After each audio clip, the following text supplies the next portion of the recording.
Parliament ఎన్నికల ముంగట తెలంగాణ రాజకీయాలు ఆసక్తిని రేపుతున్నాయి.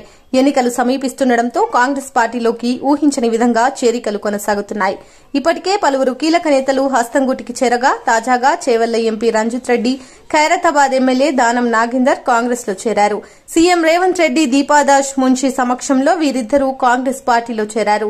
తాను చేవెళ్ల నియోజకవర్గ అభివృద్ది కోసమే కాంగ్రెస్ లో చేరుతున్నానని రంజిత్ రెడ్డి చెబుతుండగా తాను బీఆర్ఎస్ లో ఉంటానని పార్టీ మార్పుపై ప్రకటన చేస్తూనే కాంగ్రెస్ కండువా కప్పుకోవడం చర్చనీయాంశంగా మారింది. ఈ నేపథ్యంలో సీఎం రేవంత్ రెడ్డి చేసిన వ్యాఖ్యలు సంచలనం రేపుతున్నాయి. ఈ రోజు ఒక గేటు ఓపెన్ చేశానని రేవంత్ చెప్పారు. ఇంకా ఎంతమంది చేరుతారో చెప్పలేమని రేవంత్ అన్నారు. విపక్ష పార్టీ ఖాళీ అయ్యేదాకా ఆపరేషన్ ఉంటుందని ఆయన అన్నారు.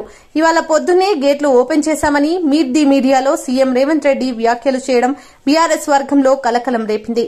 అవతలి వర్గం ఖాళీ అయినప్పుడు గేట్లు మూసినా తెరిచినా ఒకటే అని బీఆర్ఎస్ పార్టీని ఉద్దేశించి రేవంత్ రెడ్డి అన్నారు. 100వ రోజు ఒక గేటు మాత్రమే తెరిచానని సీఎం రేవంత్ తనదైన స్టైల్లో చెప్పారు. అయితే వీరిద్దరూ కాంగ్రెస్ లోకి చేరడంతో అటు ఖైరతాబాద్, ఇటు చేవెళ్ల నియోజకవర్గాల్లో బీఆర్ఎస్ పార్టీకి పెద్ద దెబ్బ తగిలింది. పార్లమెంట్ ఎన్నికల ముందు కీలక నేతలు చేజారుతుండటంతో బీఆర్ఎస్ వర్గంలో ఆందోళన మొదలైంది.